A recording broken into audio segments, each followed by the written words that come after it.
అందరికీ నమస్కారం. నా ప్రాణమ 64. ధృతి కోపంగా చూస్తూ, ఇక్కడ కూడా వచ్చారా, నన్ను ప్రశాంతంగా ఉండనివ్వరా అంటుంది. ప్లీజ్ బుడ్డి, కోప్పడకు. సరే, మన విషయం మాట్లాడను, దాని గురించి పక్కన పెడదాం. కానీ ముందు అంజుని రిషిని కలపడం గురించి కొంచెం మాట్లాడుకుందాం. నేను చేసిన గొడవ వల్ల వాళ్ళు దూరం అవడం నాకు నచ్చలేదురా, ప్లీజ్ అంటాడు ధృతి కళ్ళలో చూస్తూ. అంజు రిషి కోసం అని అశ్విన్ అనేసరికి ధృతి ఆలోచనలో పడుతుంది. ధృతి మనసులో, నా కోసం అంజు ఇప్పటివరకు చాలా చేసింది, కానీ నేను అంజు కోసం ఏం చేయలేదు, చేసే అవకాశం కూడా నాకు రాలేదు.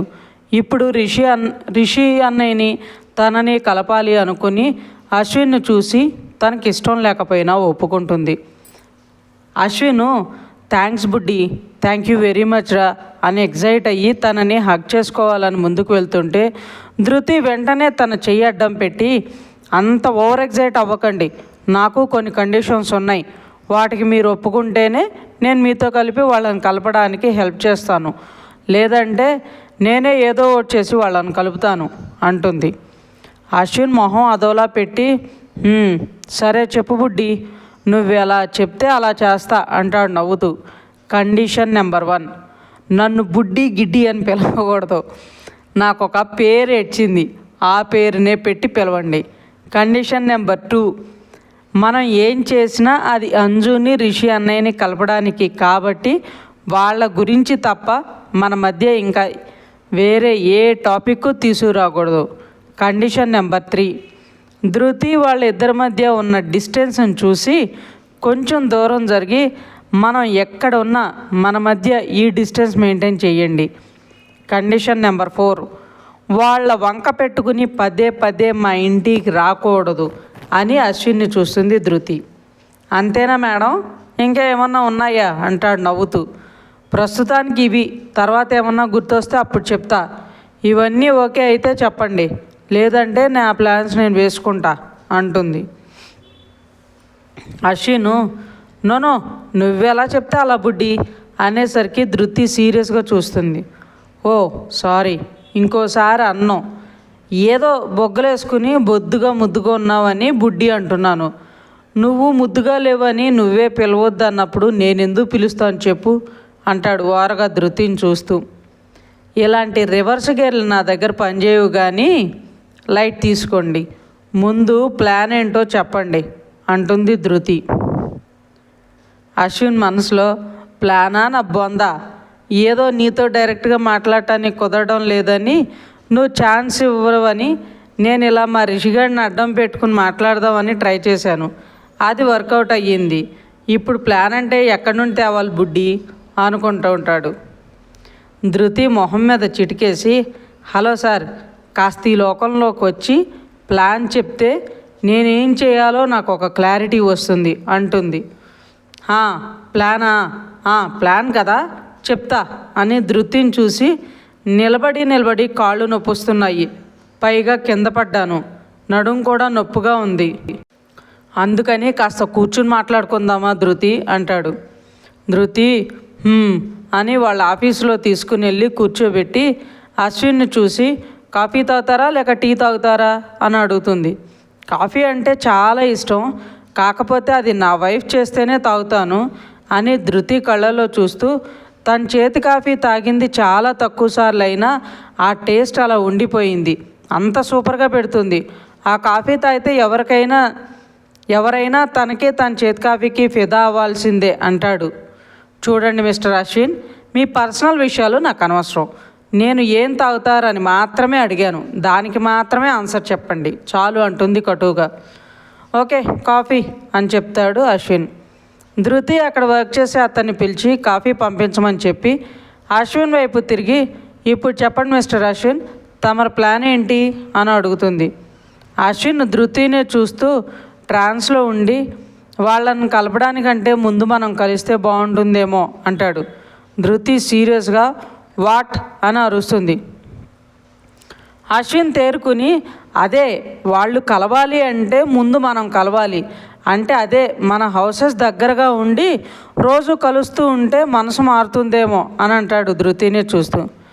అందుకే మీ ఇంటి దగ్గర ఉండాలి, అక్కడ కుదరలేదు అంటే అని సాగదీస్తూ, మేము మీ ఇంట్లో ఉండాలి అంటాడు టక్కున. ధృతి సీరియస్గా అశ్విన్ వైపు చూసి, మీరేం మాట్లాడుతున్నారో మీకేమైనా అర్థమవుతుందా? నేను పెట్టిన కండిషన్స్లో ఇది కూడా ఒకటి. నాకు దగ్గర అవ్వాలని చూడకండి, వాళ్ళని కలవడం మాత్రమే ఆలోచించండి అంటుంది చిరాగ్గా.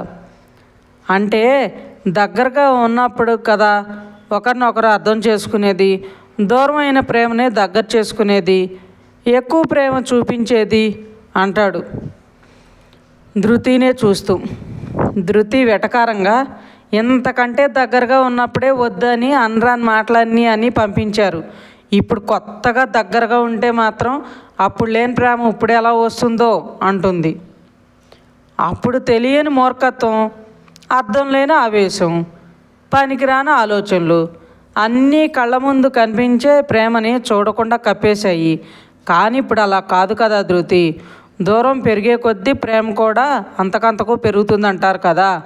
అలానే ముందు ఉన్న ప్రేమ కంటే రెట్టింపు ప్రేమతో మీ దరి చేరాలని ఆరాటంతో వచ్చాము అనేంతలో ధృతి కోపంగా ఒక లిక్కిచ్చేసరికి, అదే వచ్చాడు, ఆరాటంతో వచ్చాడు, రిషి వచ్చాడు అంటాడు తడబడుతూ. అశ్విన్ మనసులో, ఏమో అనుకున్నా కానీ ఇది కూడా చాలా డేంజరు, పెద్ద రాక్షసి, ఒక్క చూపుతోనే నా నోరు ముయించింది అనుకుంటాడు. ధృతి కాసేపు ఆలోచించి, మా ఇంట్లో అవుట్ హౌస్ ఖాళీగానే ఉంది, రేపటి నుండి మీ ఫ్రెండ్ని వచ్చి అక్కడ ఉండమని చెప్పండి అంటుంది. అంటే మా ఫ్రెండ్ ఒక్కడే ఉండలేడు ధృతి, తనకి తోడుగా నేను నా చెల్లి చిన్ను ఉండాల్సిందే అంటాడు. ధృతి చిన్ను పేరు వినపడగానే బాధగా, తను కూడా ఇక్కడికి వచ్చిందా అన్నట్లు చూస్తుంది అశ్విన్ని. అశ్విన్ ధృతి బాధను గమనించి, నేను ఇక్కడికి స్టార్ట్ అయ్యేటప్పుడే ఇక్కడికి ఎవరో ఫేమస్ డాక్టర్ వస్తూ ఉంటారట, అందుకని ట్రీట్మెంట్ కోసం ఇక్కడ తీసుకెళ్ళమని మన ఫ్యామిలీ డాక్టర్ చెప్పాడు, అందుకే నాతో పాటు తనను కూడా తీసుకొచ్చాను అంటాడు. ధృతికి చిన్ను గురించి అడగాలని ఉన్నా తన వల్లే చిన్నుకు అలా అయ్యిందని బాధపడుతుంటే అశ్విన్ తన దగ్గరగా జరిగి ధృతి చెయ్యి మీద తన చెయ్యి వేసి, ఇందులో ఎవరి తప్పు లేదు ధృతి, ఒకరి ఆవేశం, ఇంకొకరి తొందరపాటు, ఇంకొకరి ప్రేమ, అలా 6 జీవితాలని ఎటూ కాకుండా చేసింది. మనిషి తనకున్న ఎమోషన్స్ని కంట్రోల్లో ఉంచుకోకపోతే అది ఎటువంటి పరిస్థితులు దారితీస్తుందో మన జీవితాలే ఒక ఉదాహరణగా మిగిలాయి.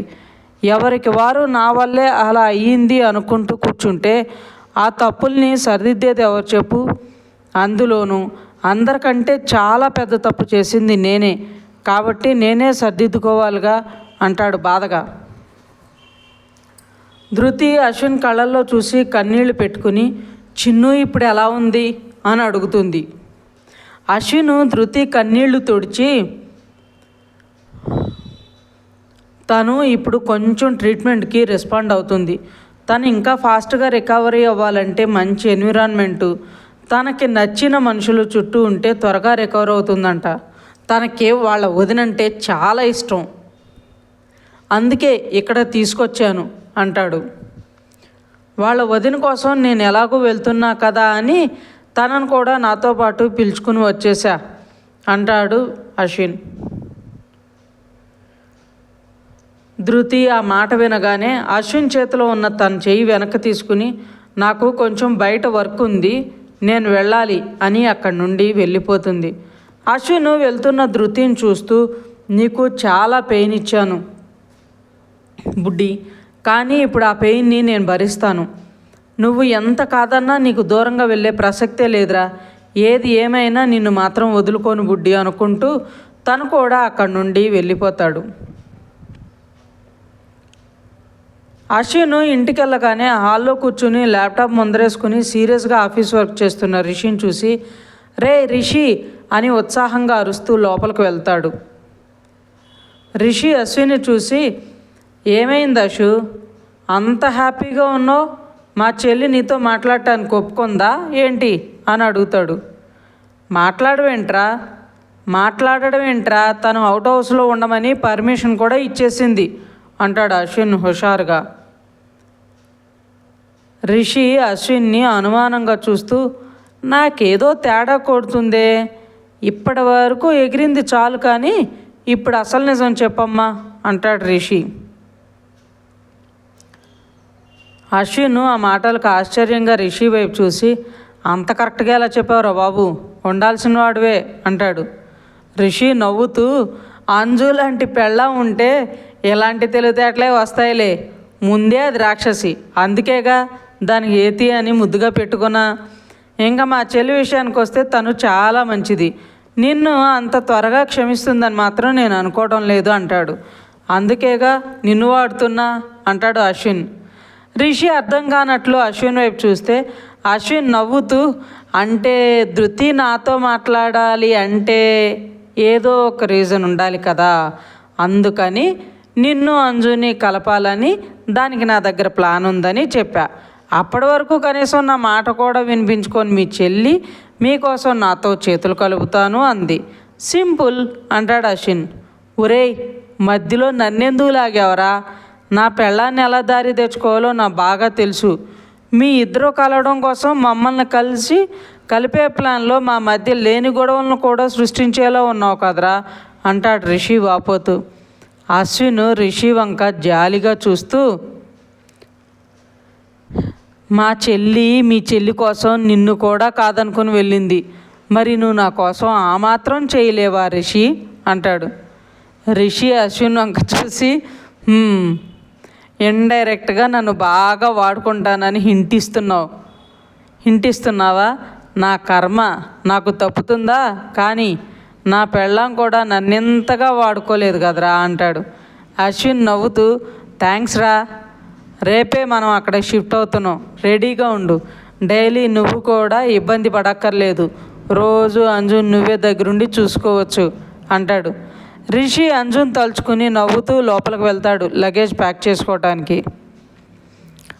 అశ్విన్ చిన్ను దగ్గరకు వెళ్ళి, చిన్ను, రేపు నిన్ను మీ వదిన దగ్గరకు తీసుకెళ్తున్నారా, ఇక నుండి మనం అక్కడ దగ్గరలోనే ఉంటాం, తను వెళ్ళమన్నా మనం అస్సలు వెళ్ళొద్దు, ధృతిని యాక్సెప్ట్ చేయమని నువ్వు అడిగావు, కానీ నాకు నేనుగా తన ప్రేమలో పడిపోయాను, అది చెప్పే రోజే తనను అపార్థం చేసుకుని తనని దూరం చేసుకుని చాలా పెద్ద తప్పు చేశాను, ఇక నుండి ధృతిని హ్యాపీగా చూడాలి, దానికోసం నేనేం చేయగలను అవన్నీ చేస్తాను, మీ వదిన నా దగ్గరకు వస్తే నువ్వు కూడా హ్యాపీగా ఉంటావు కదా అని హ్యాపీగా చెప్తుంటే చిన్ను కళ్ళలో నుండి కన్నీళ్ళు వస్తుంటాయి. అశ్విన్ అవి చూసి చిన్ను కళ్ళు తుడుస్తూ, మా కోసం ఎంత ఆరాటపడుతున్నావు చిన్ను, నువ్వు త్వరగా కోలుకుంటే నేను మీ వదిన కలిపి నిన్ను నీ దివిత్ని నీ దగ్గరికి చేరుస్తాం, అప్పుడు అందరం హ్యాపీగా ఉండొచ్చురా అంటాడు తన తలని ఊరుతూ. ఇంతలో రిషి వచ్చి భోజనం చేద్దామని పిలిచేసరికి చిన్నును చూసుకోవడానికి పెట్టిన అమ్మాయిని చూసి జాగ్రత్త అని చెప్పేసి వెళ్తాడు Ashwin. Next day morning Ashwin Rishi చిన్నుని తీసుకుని ధృతి ఇంటికి వెళ్తారు. అశ్విన్ రిషిని వెళ్ళి కీసు తీసుకురమ్మని, అంతవరకు చిన్ను దగ్గర ఉంటానని చెప్పి రిషిని పంపిస్తాడు. రిషి కాలింగ్ బెల్ కొట్టగానే అంజు డోర్ ఓపెన్ చేస్తుంది. రిషిని చూసి, నీకేం పని పాట లేదా, పొద్దున్నే దిగావు అంటుంది చిరాకుగా. రిషి నవ్వుతూ, ఆ పని పాట చూసుకుందామనే వచ్చాను హేతి, రోజు అక్కడి నుండి ఇక్కడ రావటం కష్టంగా ఉందని మా చెల్లి ఇక్కడికే వచ్చేయమంది అంటాడు రిషి. అంజు అర్థం కానట్లు చూస్తుంటే రిషి తన తల మీద ఒక్కటేసి, నా పని నేను చూసుకోవటం, ఇంకా పాట అంటావా, నా బేబీతో పాడుకుంటా, ఎలాగో నువ్వు దగ్గరికి రానివ్వడం లేదు కదా అంటాడు కన్నుకొట్టి. నువ్వు దగ్గరుండి చూసుకోవాల్సిన అవసరం నాకేమీ లేదు, కానీ తమరు దయచేయండి అని డోర్ వేయబోతే రిషి డోర్ వేయకుండా చేతిని అడ్డం పెట్టి, మా చెల్లి ఇక్కడికి రమ్మంది, వచ్చేసా, మధ్యలో నీకేంటే బాధ, తప్ప ముందు అని అంజుని పక్కకు జరిపి లోపలికి వెళ్తాడు. ఏంటి ఇదో కొత్త నాటకమా, ఇంకోసారి ఇక్కడికి వచ్చావంటే చంపేస్తా, పో ఇక్కడి నుండి అంటుంది అంజు కోపంగా. స్నానం చేసి రెడీ అయ్యి బయటకు వచ్చిన ధృతి రిషిని చూసి, అన్నయ్య ఎంతసేపు అయింది వచ్చి, కూర్చో కాఫీ తెస్తా అంటుంది. అంజు గట్టిగా, ధృతి, వీడికి ఇన్ని అతిథి మర్యాదలు అవసరమా, ముందు బయటికి పొమ్మను, నా కడుపులో ఉన్న తన బిడ్డ అయితే మాత్రం రోజు ఇలా వచ్చి నన్ను ఇబ్బంది పెట్టడం ఏం బాలేదు, ఈ విషయం వాడికి చెప్పి బయటికి పంపించు అని రూమ్లోకి వెళ్ళిపోతుంది. ధృతి వెళ్తున్న అంజుని పిలుస్తుంటే రిషి, వదిలే ధృతి, అది కావాలని అలా చేస్తుంది. నేను ఇక్కడే ఉంటే ఎక్కడ అది మెల్ట్ అయిపోతుందో అని దాని బాధ. ఎంత బెట్ చేస్తుందో చేయి నువ్వు, ఎన్ని రోజులో నేను చూస్తాగా అంటాడు నవ్వుతూ. ధృతి కాఫీ కలపడానికి కిచెన్లోకి వెళ్తుంటే, ధృతి, అవుట్ హౌస్ కీస్ ఇవ్వవా, బయట అశ్విను చిన్ను ఉన్నారు అంటాడు రిషి. ధృతికి అప్పుడు గుర్తొస్తుంది వాళ్ళని ఇక్కడికి రమ్మని చెప్పినట్లు. అయ్యో సారీ అన్నయ్య, ఇక్కడికి రమ్మని చెప్పింది గుర్తులేదు, అందుకే అవుట్ హౌస్ క్లీన్ చేయించలేదు. లోపలికి వచ్చి కూర్చోమని చెప్పండి, ఈలోపు నేను క్లీన్ చేయిస్తా అంటుంది. పర్లేదు ధృతి, మేము క్లీన్ చేసుకుంటాంలే, కీస్ ఇవ్వు అంటాడు రిషి. మీరు మాత్రమే అయితే అలాగే ఇచ్చేసేదాన్ని అన్నయ్య, కానీ మీతో చిన్ను కూడా ఉంది కదా, ముందే తనకి హెల్త్ బాగాలేదు, అవుట్ హౌస్ ఈ మధ్య వాడక చాలా రోజులయ్యింది, మొత్తం దుమ్ము పట్టేసింది,